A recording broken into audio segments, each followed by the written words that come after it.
Welcome back. In the last training session, you gave the meeting facilitator some things that you were going to start or stop doing based on what you watched and learned. Meeting facilitator, put me on pause in a second so you can go around the room and ask this question. Give me a real-life example of when you used the new tools and what was your experience when you did. Go ahead and put me on pause now and ask this question. All right, welcome back. I will now answer the universal question that almost all salespeople ask. How do we overcome objections and close? Everybody wants to answer this question, but few sales books and sales trainers have the answers. I'm about to give you an objection handling formula that I've developed over the last 31 plus years by taking the best of everything I've ever read, seen, or heard on selling, plus I added my own proprietary techniques that I developed and put this all together in one spot into what I call the Power Sales University Objection Handling Formula. And you want to use it with each and every objection you get. And this works for any concern whatsoever, time, budget, money, anything, it doesn't matter. We're going to go to the big screen in a second, but first I want to give you the Power Sales University Objection Handling Formula as a download. So, meeting facilitator, the video will end momentarily. Download the Power Sales University Objection Handling Formula, save it to your computer, and then later when you have time, print it out and pass it out or email it to everyone. Be aware it's a little heavy on the toner, so if you just want to email it, I'll understand. Okay, I'll see you in a second. Download the objection handling formula and then click continue training. Welcome back. All right. Using this formula has many benefits. It helps in throwing the customer off track. It helps you see if the objection you're dealing with is real, and it prevents you from getting multiple objections. And finally, it turns the objection into an opportunity to close. Okay, and one more very important thing. Make sure that you have super soft voice qualities when you're using this formula. Now, there are a few words that you can hear me punch hard on purpose, but most of the time with the words, I'll be using soft voice qualities, multiple pauses, and ums and ahs, like I taught you. And just so we're super clear, when I say soft voice qualities, I mean almost sound feminine with my voice, and it works like a charm. I want to come across as non-threatening. I don't want to come across as high pressure whatsoever. So really pay attention and especially look out for that. All right, let's go over to the big screen and let's jump in. All right. So, step one is to have a positive reaction. This is the first step. When the customer gives you an objection, simply have a positive reaction. Here's a quick example. I can't afford it. No problem. This is a very quick step. Right after we say these words, we're just going to pause for 1 second. When you say this, make sure you have positive body language and great voice qualities. By saying, no problem, in a positive way, you will throw your customer off track and derail his thinking because now he thinks he's off the hook. So that way it takes some pressure out of the situation. The other thing it does is keep the rapport between you and the customer from diminishing. The last thing your customer wants to do is to keep the rapport between you. It was hard enough for him to break rapport and give you his objection. And now he just made matters worse by sidestepping his negative energy and pulling him back close to you again.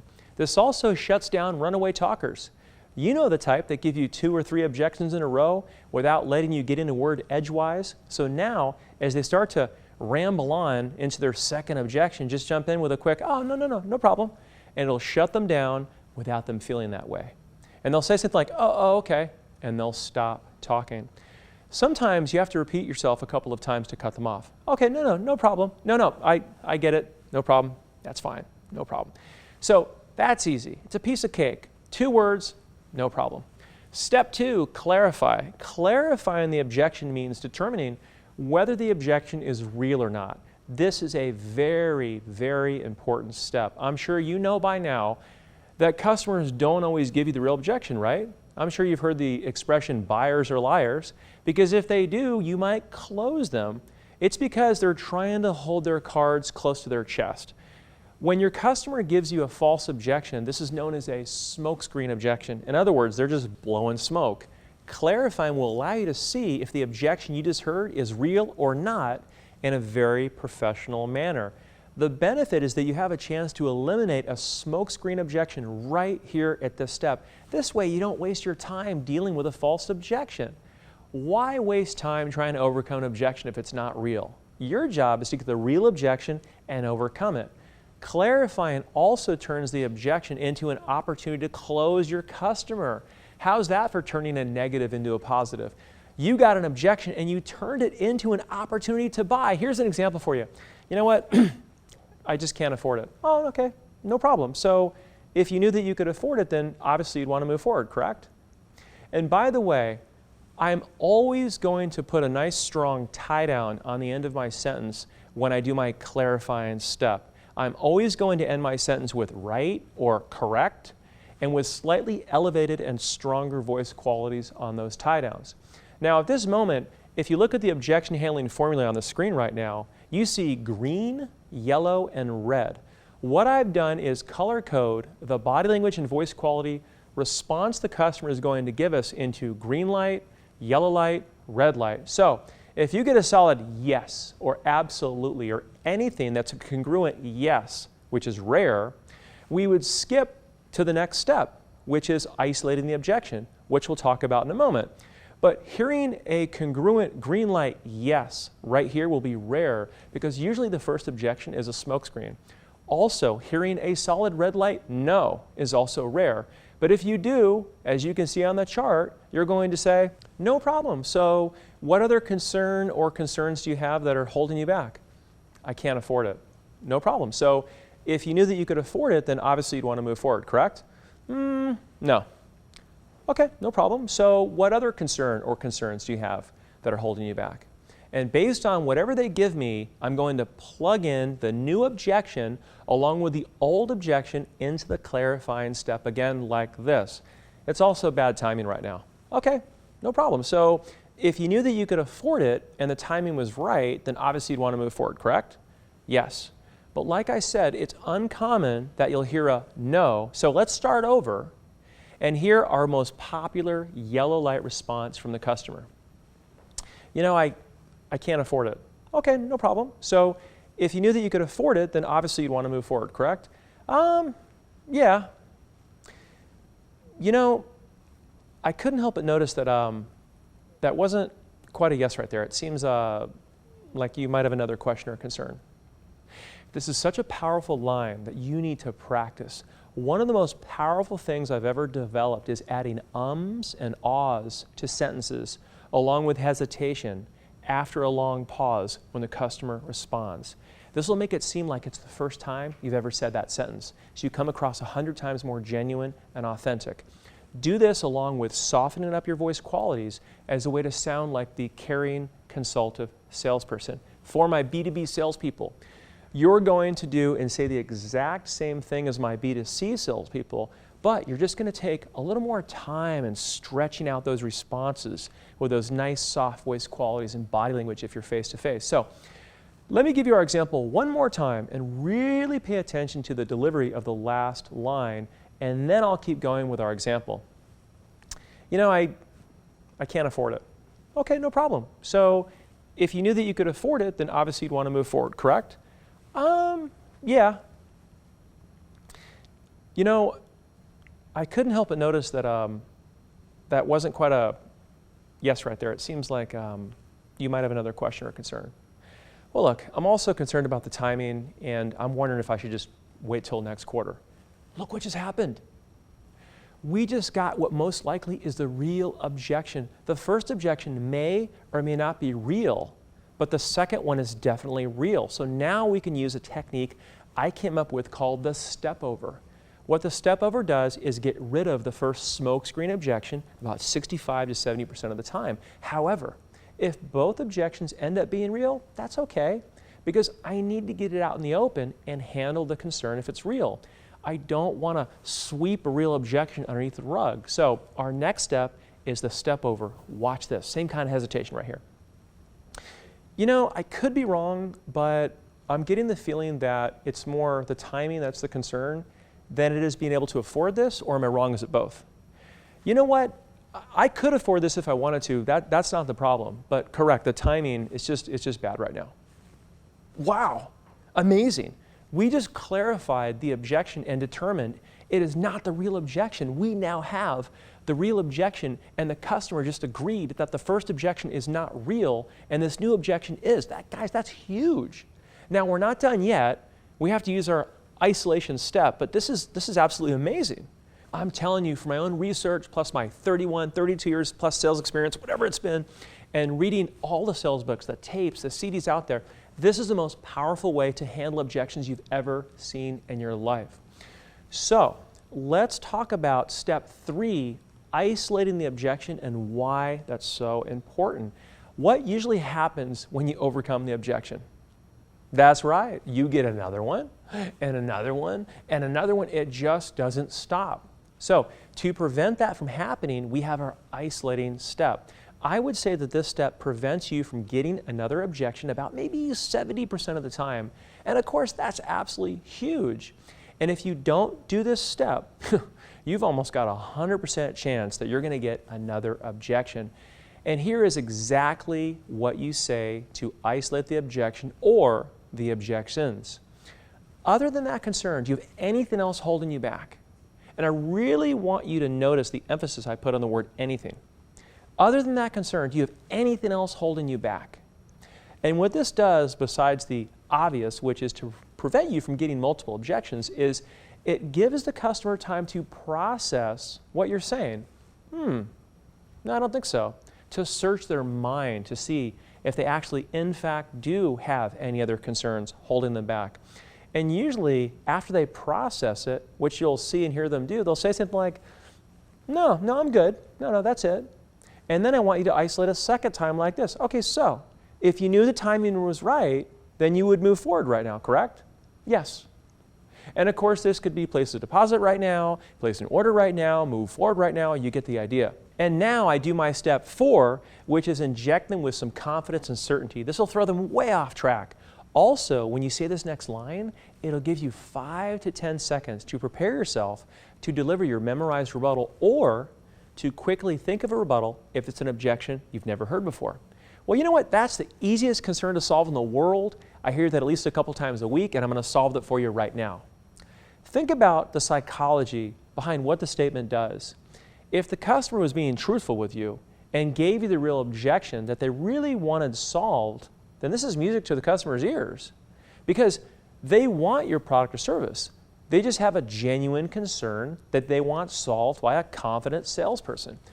But if the customer is lying to you, you know that expression, buyers are liars, then it intimidates the customer just a tiny bit. Now the customer's thinking, oh shoot, this person's a real pro. And they know that you're closing in on them and what's really holding them back. And guys, that's a positive thing, not a negative, because it means their normal tactics they use on amateur salespeople aren't going to work on you to stall the decision. You're either going to close them right here at this step, or the next best thing, they're going to cough up their real objection of what's really holding them back. And then you're simply going to circle back around and do the whole formula again with your first step. Oh, is that your concern? No problem. So far we have step 1, have a positive reaction. Step 2, clarify. Step 3, isolate 2 times. And now step 4, inject them with some confidence and certainty. So let me just recap with our example so it flows, and then we'll move on to step 5. I can't afford it. Okay, no problem. So if you knew that you could afford it, then obviously you'd want to move forward, correct? Yeah. I couldn't help but notice that wasn't quite a yes right there. It seems that you might have another question or concern. Well, look, I'm also concerned about the timing. I was wondering if I should just wait till next quarter. I could be wrong, but I'm getting the feeling it's more the timing that's the concern than it is being able to afford this, or am I wrong? Is it both? You know what? I could afford this if I wanted to. That's not the problem, but correct. The timing is just bad right now. Okay. Other than that concern, do you have anything else holding you back? No, I'm good. No, that's it. So if you knew that the timing was right, then you would move forward right now, correct? Yes. Well, that's the easiest concern to solve in the world. I probably hear that at least a couple times a week, and I'm going to solve that for you right now. Now, all that was important, but now we actually have to do step 5, which is to overcome the objection and close. After you do all 4 steps, have a positive reaction, clarify, isolate 2 times, and inject them with some confidence and certainty, it's time to solve and overcome the objection and close. Please do not forget that solving his objection is not closing. You need to solve the objection, re-summarize the benefits to re-raise the buy-in temperature, and then ask him to buy. And that's what the rest of this module goes into great detail about.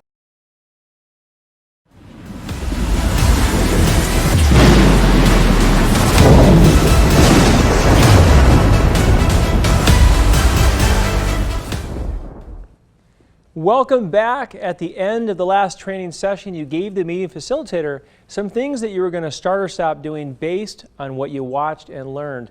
Meeting facilitator, put me on pause in a second so you can go around the room and ask this question. Give me a real-life example of when you used the new tools and what was your experience when you did. Go ahead and put me on pause now.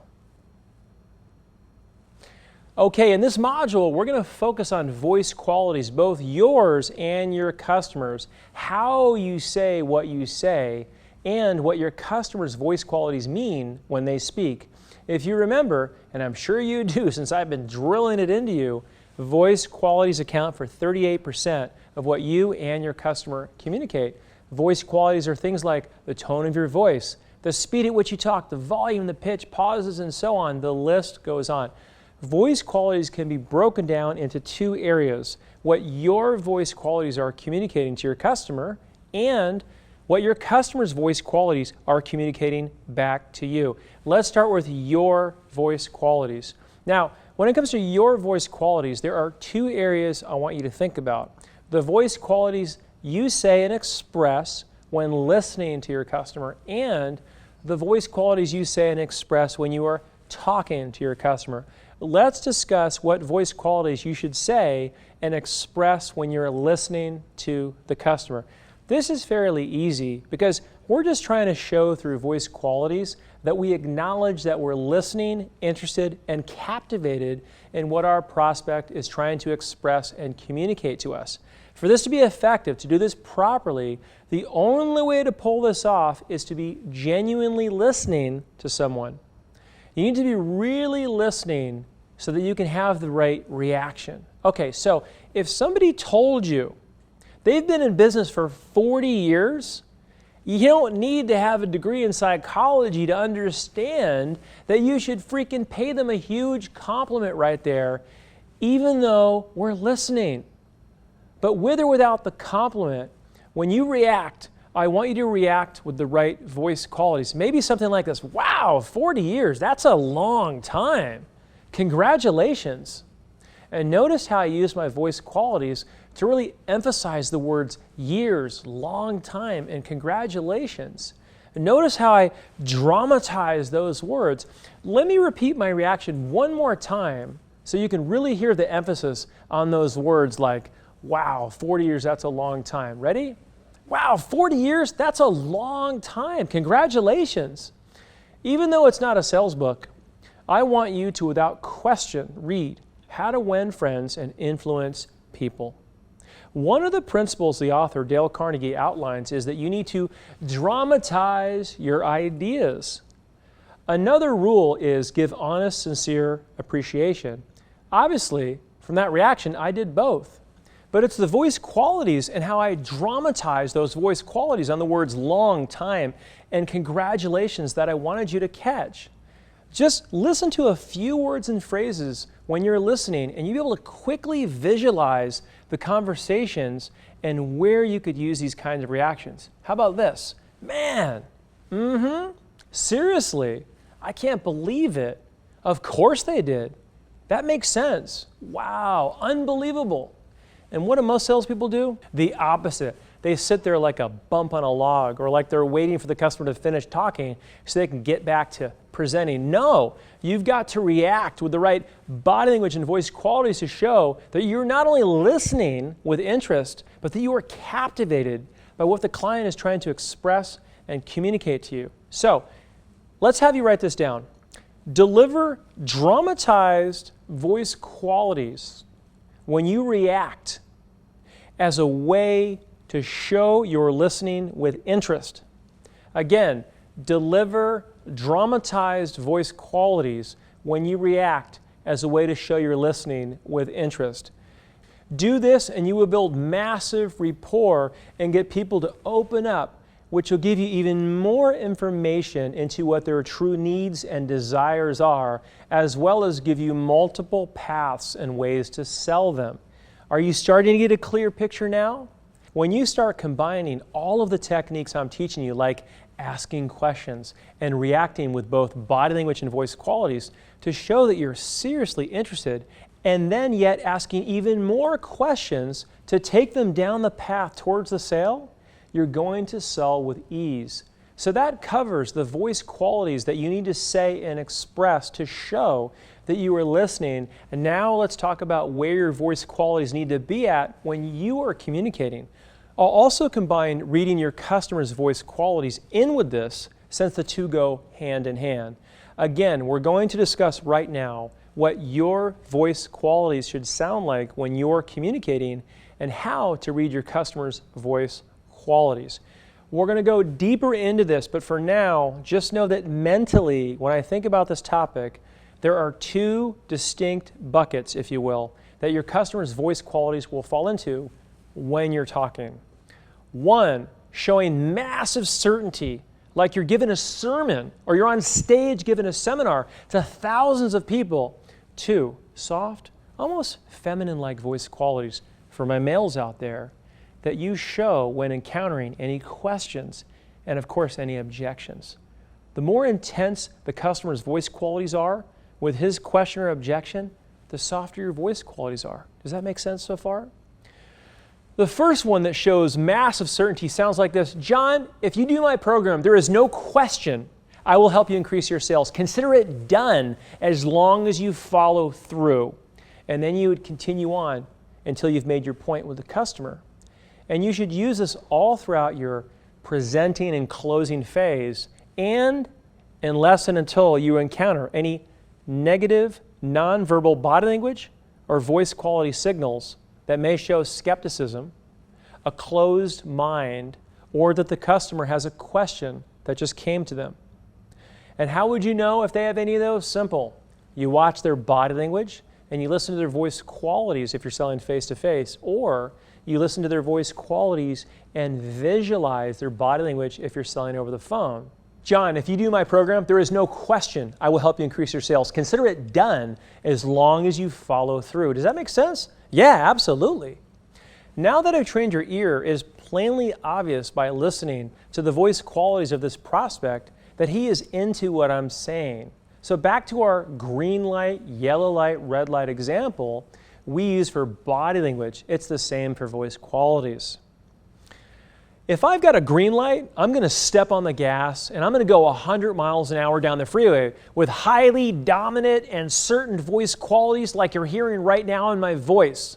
So let's stay with our car example. If I'm on a perfect wide, smooth highway with no bumps and there's no cars around me and no police, I'm going to go 100 miles an hour because I've got a green light. But if all of a sudden I see something on the road, I'm going to slow down. Let's use my same example with a different reaction from the customer.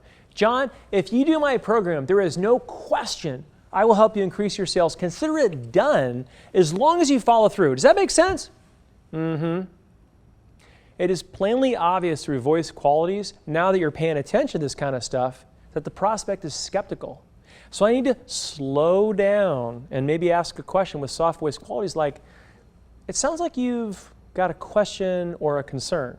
So from the top, John, if you do my program, there is no question I will help you increase your sales. Consider it done as long as you follow through. Does that make sense? Mm-hmm. It sounds like you've got a question or a concern. Well, look, I do. It's just that. And now we listen and address the customer's concern that we only picked up on from listening closely to their voice qualities. Now the entire trajectory of the sale is back on track because you listened to the customer's voice qualities. Conversely, if you didn't catch that, most likely a hidden objection would have grown in the customer's mind and you would have not gotten the sale. All because you really weren't listening to the customer's voice qualities. So remember, that's part of listening too. Here's another example for you. That makes sense, doesn't it? Yeah. Most untrained salespeople will say, great, and then they keep going. But that was really a no disguised as a yes. Make sense? Here it is again. That makes sense, doesn't it? Yeah. Okay, great. So you caught it. What do you do about it? I'm going to give you the exact words in a second. But before I do, I want to introduce you to a technique that I came up with. But listen to how I say these words. First of all, I'm going to say all of them with soft voice qualities. But first you do a long pause, and then you insert ums and ahs in the sentence. I want you to act like this is the first time you've ever said this sentence. This is the polar opposite of sounding certain. I don't want you to sound like you've had amazing sales training. By doing this, you'll come across 100 times more authentic and genuine. So, a pause, soft voice qualities, and chop up the sentence and act like you're trying to think of the next thing by adding some ums and ahs into the sentence. That makes sense, doesn't it? Yeah.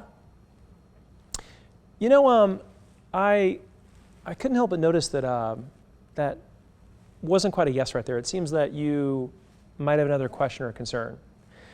Well, look, I do. Here's the thing, and they will completely open up. They will open up all because of your voice qualities. Here is the wrong way. That makes sense, doesn't it? Yeah. You know, I couldn't help but notice that that wasn't quite a yes right there. It seems like you might have another question or a concern. Nope, I'm good. So let me give you this one more time to really make sure you've got it wired. That makes sense, doesn't it? Yeah. You know, I couldn't help but notice that didn't quite seem like a yes right there. It seems like you might have another question or concern. Meeting facilitator, if time allows, I would love everyone to role play this out with exactly what I just said. So, if you have time, maybe a quick 5 minutes or so, have someone be the customer and have someone be the salesperson and simply repeat that same dialogue I gave you, and I'll give you one more time right now. Feel free to use the rewind button. That makes sense, doesn't it? Yeah. You know, I couldn't help but notice that that wasn't quite a yes right there. It seems that you might have another question or concern.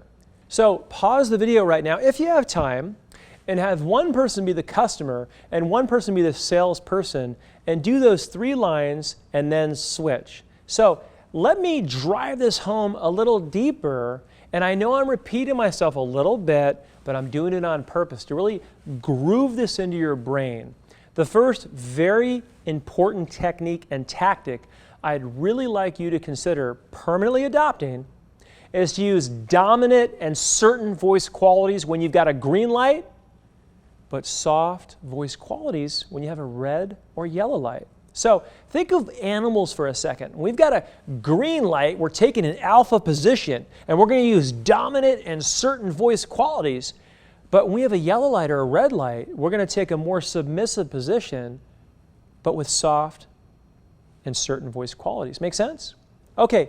Let me give you a key line, a close, if you will, even though technically it's not a close, to use when your customer is in a dominant certain position and you need to change their mind. And here it is. Do you mind if I challenge you on that for 1 second?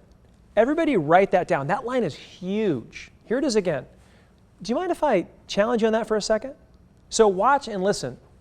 Well, Jason, as you know, salespeople have it or they don't. They're born with this skill set. Guys, when I hear that, I want to tell the guy, absolutely, you're wrong. I mean, that goes against everything I know to be true, but I can't do that and successfully keep the sale on track, can I? Solution, use that key line I gave you as soft voice qualities. Watch. Well, Jason, as you know, salespeople either have it or they don't. They're born with this skill set. Do you mind if I challenge you on that for 1 second? No, not at all, Jason. You see, the key there were the voice qualities. As an example, I am personally a wolf disguised in sheep's clothing when I sell. Naturally, I'm as dominant as they come, but I know that I need to be a chameleon and I need to adapt to the person in front of me. But this goes way beyond matching and mirroring, because you might have a person that's not dominant normally, but at key times during the presentation, they go into a dominant state. People float in and out of different states. And that's something we're going to talk about in an upcoming module. If you think about it, this is something that happens often. The solution is you want to soften up your message when you hear them and their voice qualities go into that dominant state, or when they go into yellow or red light. This way the pressure in the pressure cooker doesn't build up, because if it does, you'll lose major rapport with your customer. So if you see that they're really in state and being even more dominant than maybe they've been all throughout the conversation or the sales cycle, take the low road and soften up your voice qualities, but maintain your certainty through your words. I purposely combine dominant body language with a soft voice, and I found that it's my go-to combination and recipe I use most of the time, whether I'm selling face-to-face or over the phone. So the key to determining where your voice qualities need to be at for any moment in time is all based on what kind of reaction and results that you see you're getting from your customer. And the reaction and results I'm specifically talking about are their reaction that you see through their body language and what you hear from their voice qualities, as well as the words that they say. Then just change your approach with your words, your voice qualities, and your body language, so all three adapt to whatever light you're dealing with, whether that be red light, yellow light, or green light. Then simply keep reevaluating and adapting moment by moment.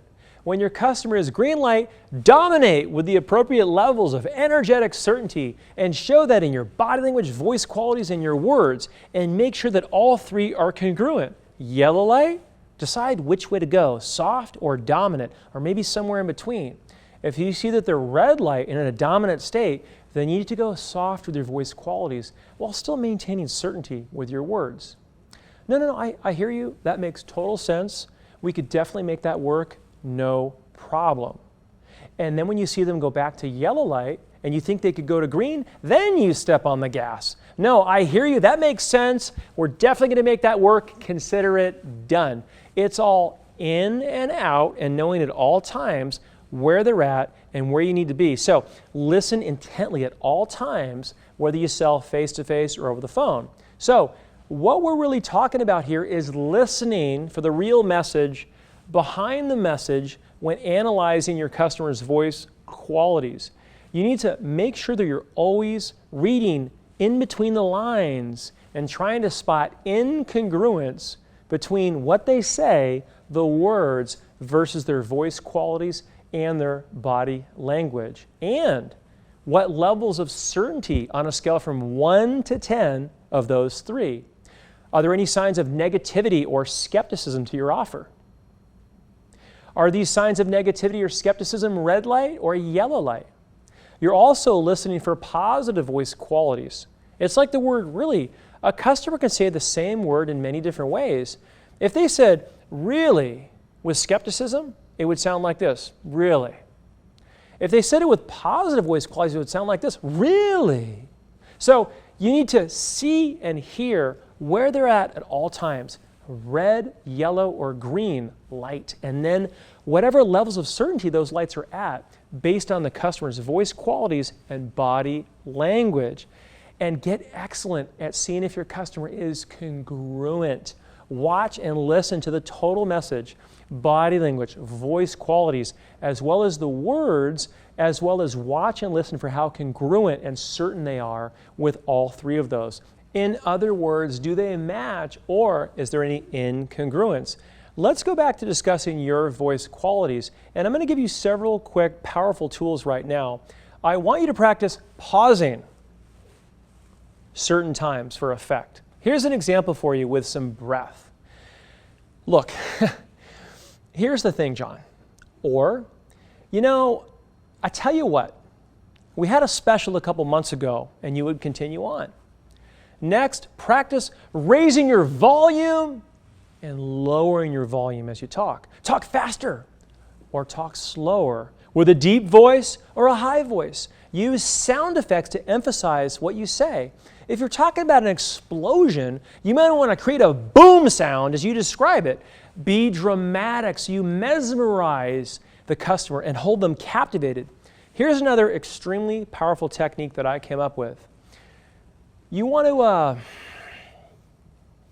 You want to look around as you're searching for words while pausing as a way to really make what you're saying more genuine and authentic. Get it? This way you don't sound scripted.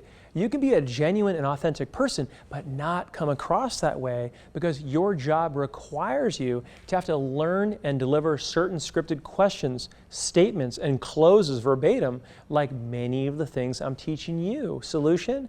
Act like you're, get it? Like you're searching for the words and pause at key times during sentences. Guys, you have to remember something. You guys are all actors and actresses. And what do actors and actresses do? They have scripts that are pre-written for them, but they don't freaking sound like robots. When they act them out, do they? No, it's the opposite. They act them out so well that they can make you cry, even though they're just regurgitating a script. But the key is they're acting with the right pauses and the right dramatic effect. And you know what? They're still genuine and authentic.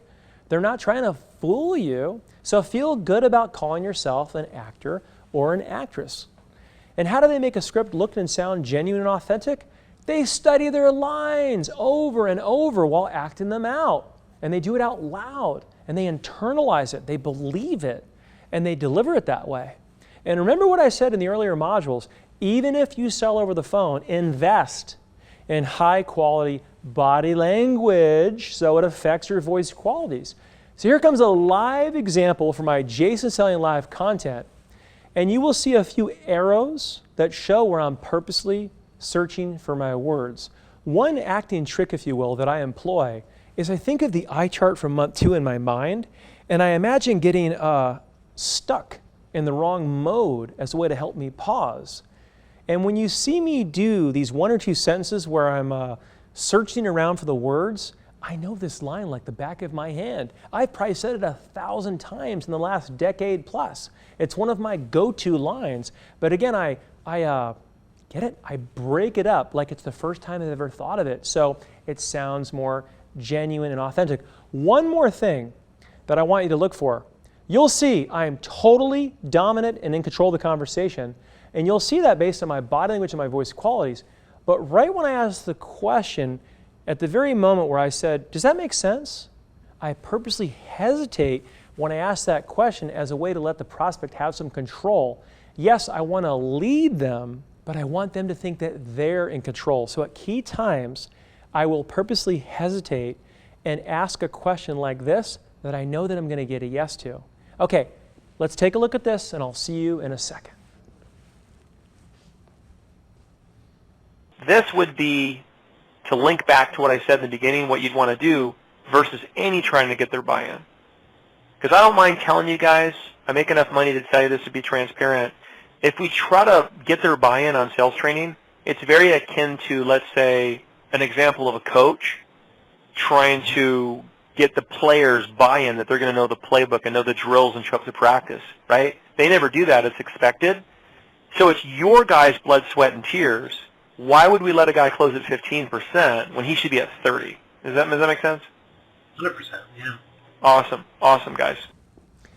I don't know if you noticed, but I asked a yes or no question, which violates one of the rules I told you about earlier, but I did it on purpose. I did it for the same reason, because I want them to think that they're in control. So there is no danger in asking a yes or no question, here it is guys, if you know there's a 90% chance of getting a yes right here. And if they do hesitate, it's here you actually want them to have a choice that they can say no, because it means my presentation is way off track and I need to know if it is so I can get back on track. So this is one of those rare situations where I will ask a yes or no question, because if it's a no or some version of a no, I want to know about it.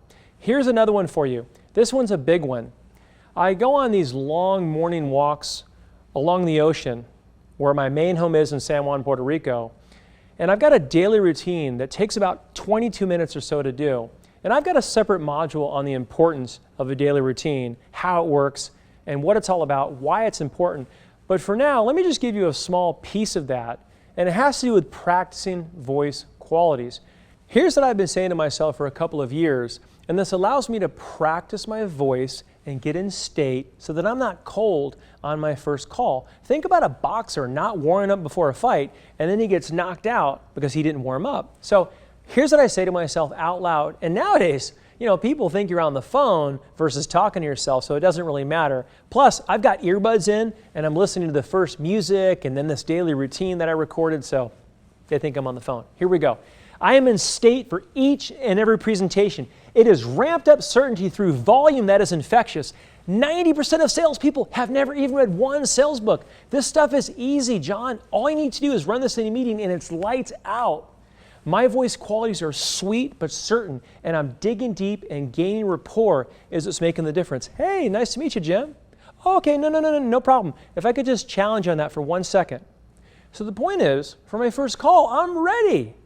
I don't care how early in the morning it is, I am ready to go full throttle. I treat myself like an athlete where I train more than I perform. Doing what I'm doing now, if I haven't filmed for a year and I come into film maybe a year or two later, I don't need to warm up because I warm up my voice qualities with my daily routine every single day. Does that make sense? Awesome. Here's a quick and powerful tool for you that I came up with. Lean into the monitor and start speaking about 3 to 5 inches away from it so that your voice bounces right off of it. By you doing this, it creates dramatic and certain and passionate voice qualities that are dominant. John, did you know that 90% of salespeople have never read a sales book? Now, you can't hear the effect as well because I don't have a monitor 3 to 5 inches from my face to create that effect, but try it and you will know exactly what I'm talking about. So, if I find that I need to create certainty, energy, and passion quickly because maybe the person has ADD or maybe my energy is too low because I didn't get enough sleep or any number of situations, I'll just take any point I'm in the middle of making and I'll make it super dramatic and lean into my desk and very close to my monitor again, and my voice qualities will bounce right off it. I do the same thing when I'm taking notes. Check this out. Because I want the client to hear me take notes. So all I'll do is I'll take notes and I'll have my mouth about 2 inches from the desk so you can hear my voice change and clearly hear me taking notes.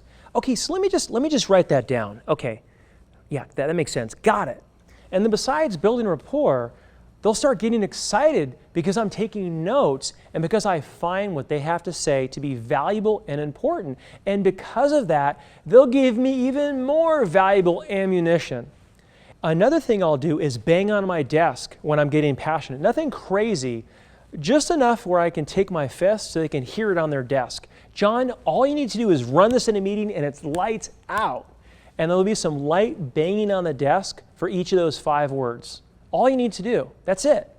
Here's another quick one. Be careful when you need to search for someone's name on your other monitor or on your notepad. Do not move your head with your headset or your phone to look to find it. Otherwise, it'll sound like this. Here's the thing, John, and they can hear that. Now they know that you forgot their name. Just use your eyes to glance over. All right, let's discuss enunciation and timing. Enunciate keywords for dramatic effect, as I did right then. Let me repeat what I said so you can catch it. Enunciate keywords for dramatic effect. Here's a quick example for you, and let's use the word realistically. First, let's do it the normal way. How many additional deals or volume do you think your entire sales force would do each month, realistically, if they were all professionally trained how to sell? Now let's hit the word realistically hard. How many additional deals or volume do you think your entire sales force would do each month, realistically, if they were all professionally trained how to sell?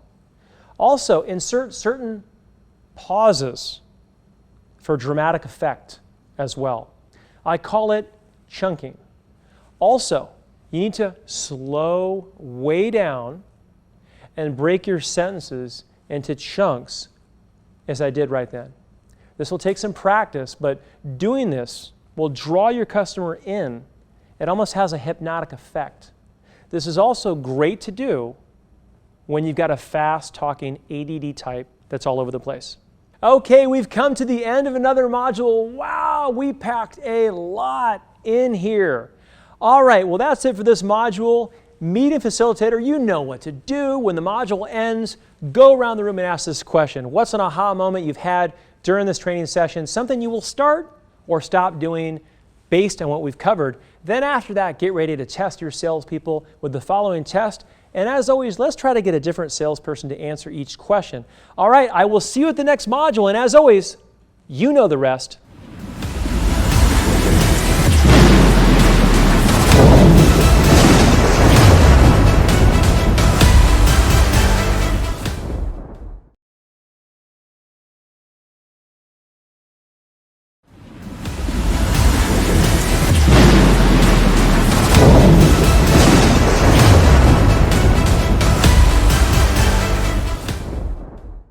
Welcome back. I'm about to give you one of the key elements to my whole inverted pyramid sales method, which is eliminating objections versus handling them.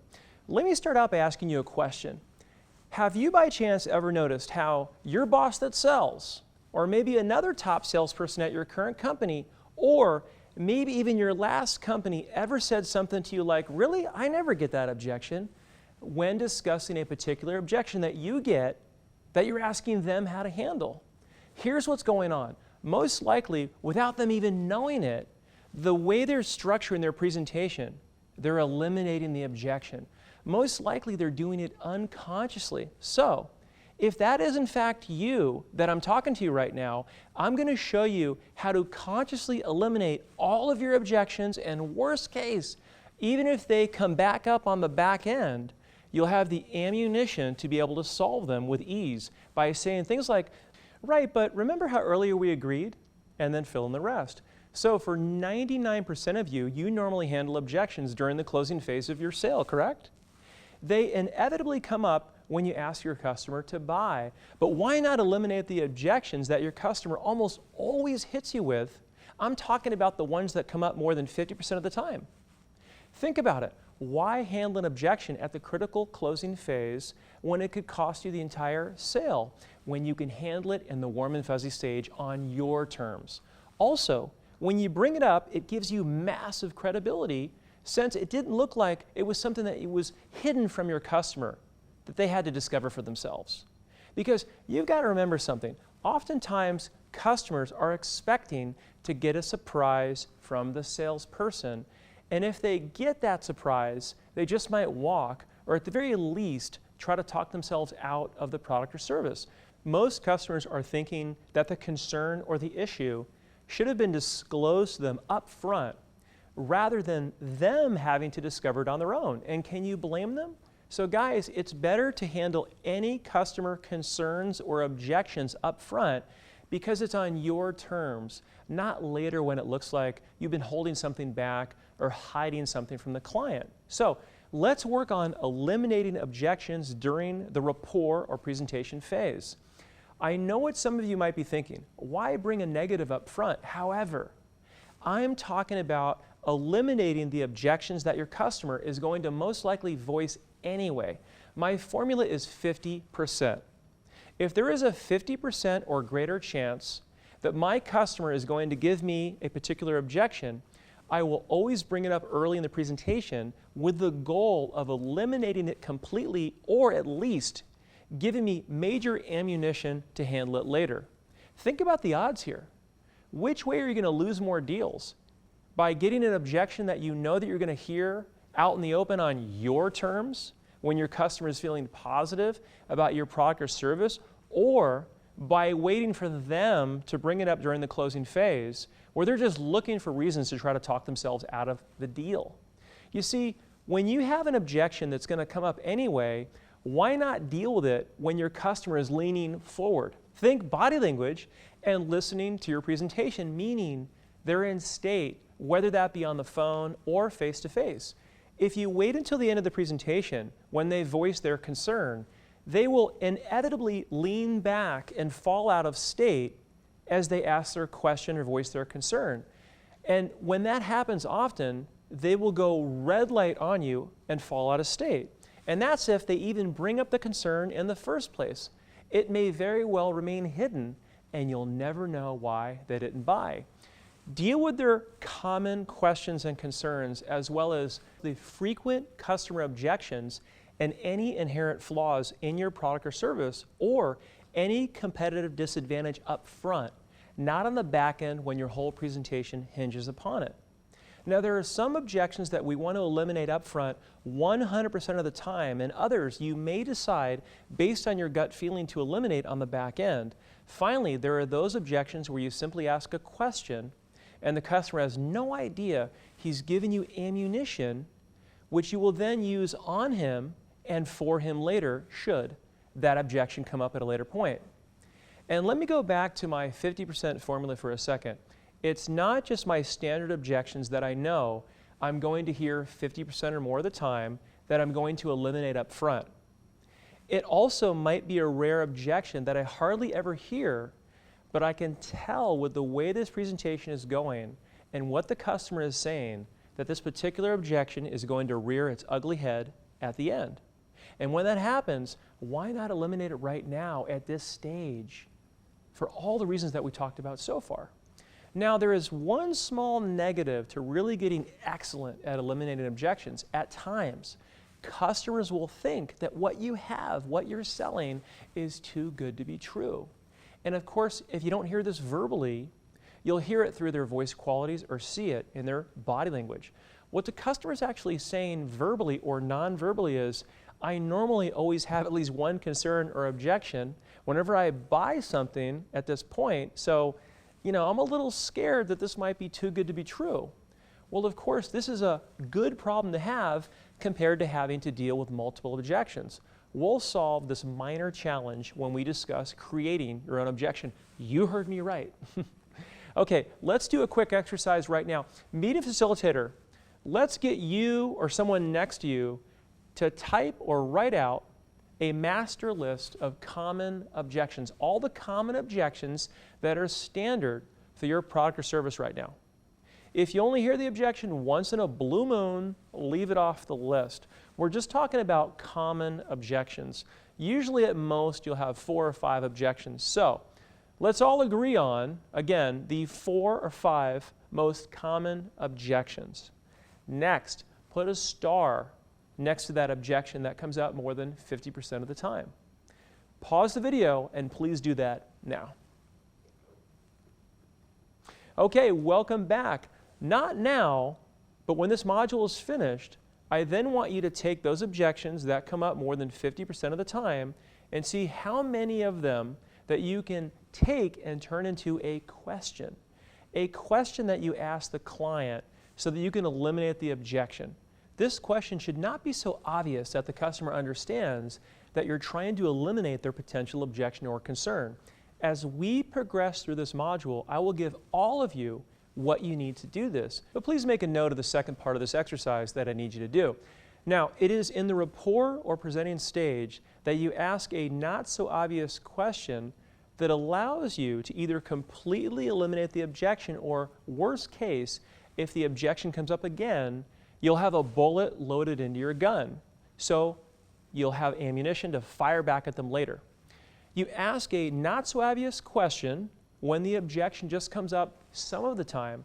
If the objection seems to come up more frequently or almost every time, then you must eliminate it up front with a more obvious question and be done with it. More on that later. Here's a quick example of eliminating an objection or concern that just comes up some of the time. When I sold loans, our most popular product had a 3-year prepayment penalty. The other salesmen around me didn't have any prepared question to deal with and eliminate this inevitable objection, which I thought was crazy. Here was my not so obvious question that would usually eliminate the objection. How long do you plan on living in your house?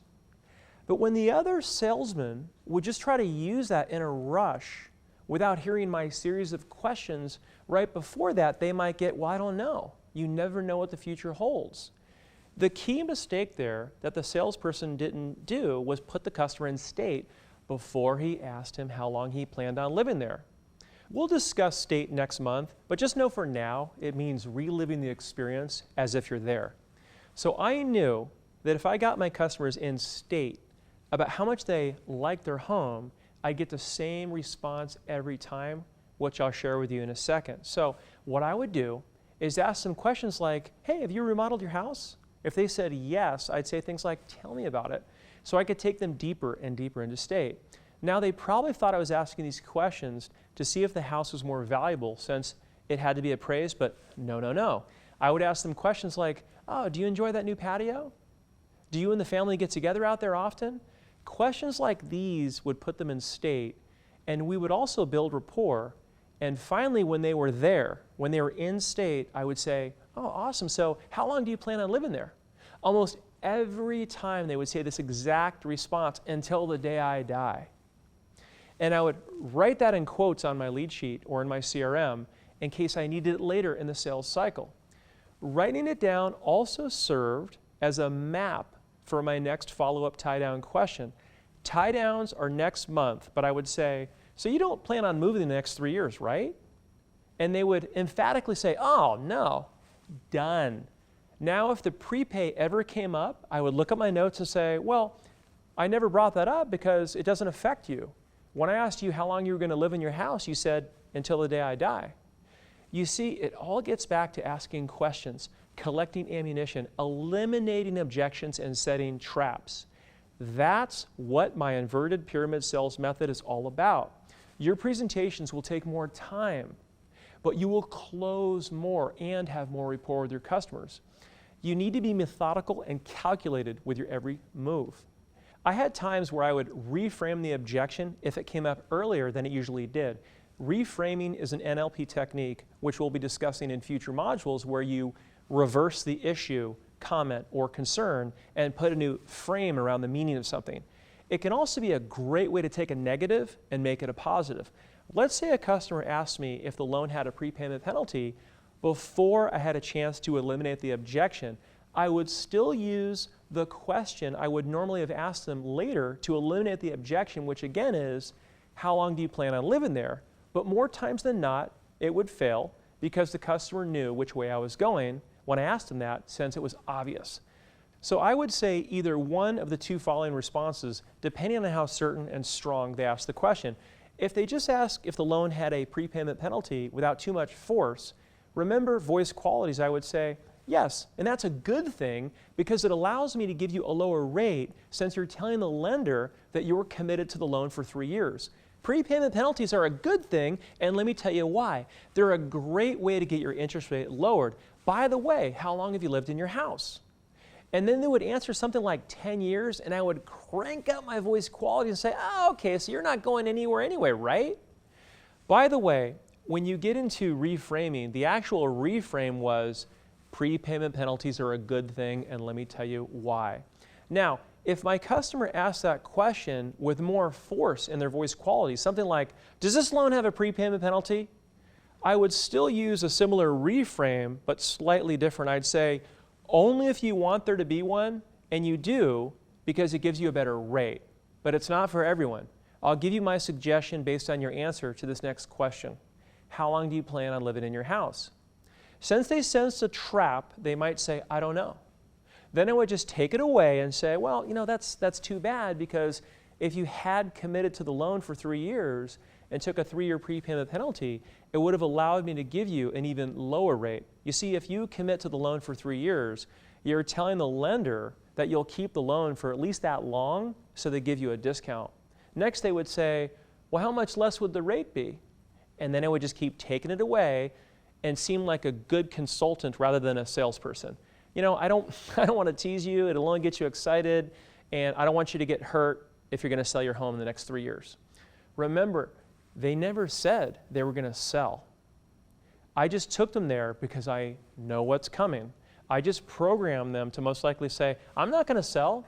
I just heard that you should never get a prepayment penalty. And then the conversation would continue, and I would move on to completely eliminate that objection once and for all. But what about the objections that seem to come up almost each and every time you give a presentation? With those objections, you've got to handle them aggressively up front without beating around the bush. Let me continue on with another mortgage example since it's fresh on my brain.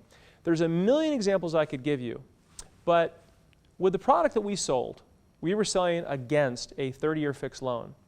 There was no money in us for that loan and hardly any benefit to the customer.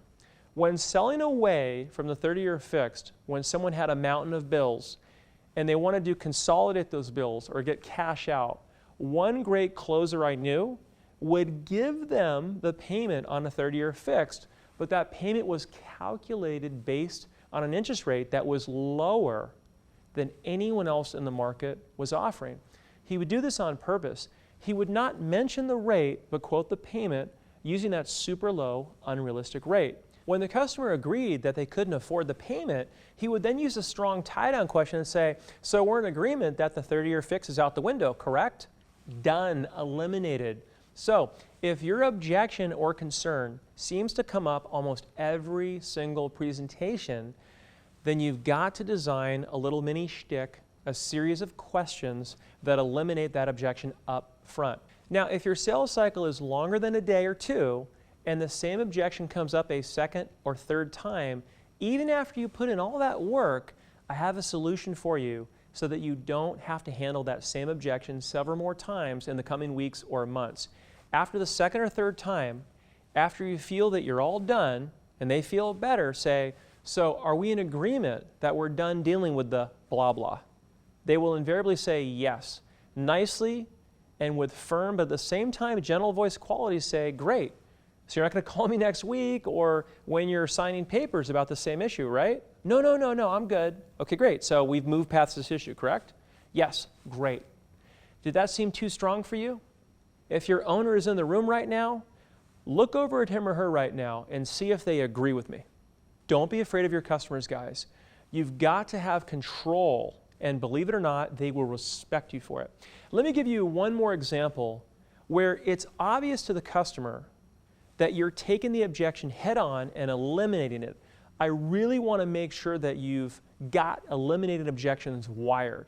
With what we sell, the major concern, without question, that we either hear or that is the hidden objection, if they don't tell us, is, you know what, let me try to get my salespeople's buy-in.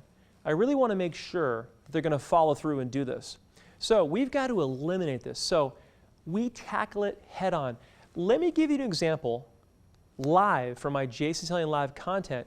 In addition to what we're talking about, you can also see how emotion is created by motion, meaning the motion of your body will affect your voice qualities and help make you more animated, certain, and dominate and control the conversation. We'll get into more of this in the upcoming modules. All right, let's take a look, and then I'll see you in a second. No problem. Well, listen, I'll give you the good, the bad, and the ugly. Sure. I don't mind, because one thing we want to do, one thing we're going to teach your people to do is everything can't be all peaches and cream, right? I mean, come on. Correct. And the problem with salespeople, and one of the things I teach that's very unique, is they're going to have credibility issues. Most salespeople have credibility issues. They're making all these bold claims, and you're like believing 10% that the salesperson says, because we've all been conditioned, right? We've been burned. People who try to sell us things they don't want, can't use, can't afford. So I'll give you the good, the bad, the ugly. Here's the good part. The good part is I can typically increase sales by about 40% in a year flat, and I put my money where my mouth is. Here, you know why? It's month by month, no contract. If I'm not increasing your sales from month one incrementally, not a 40% jump in a month, but take 40% divided by 12 roughly. If I'm not doing that, pull the plug and stop, cancel, fire me. Number two, it's guaranteed. Like if you go through month one and you don't believe in your heart of hearts this is the world's best sales training, and more importantly that I can actually pull that off, if you can't visualize and believe yourself that 40% increase is doable, cancel. We'll give you all your money back for month one as long as they've been through month one twice, which I'll explain. So there's no risk to giving this a try.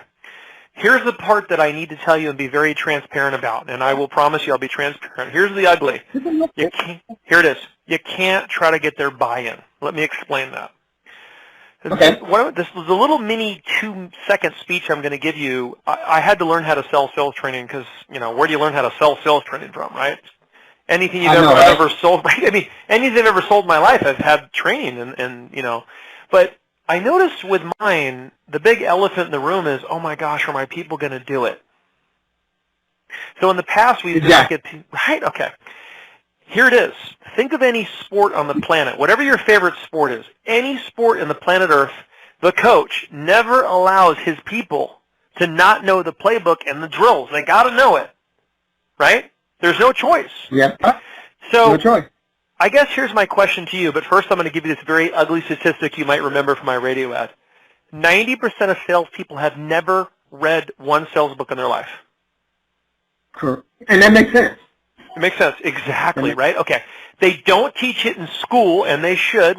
Salespeople are 11% of the population.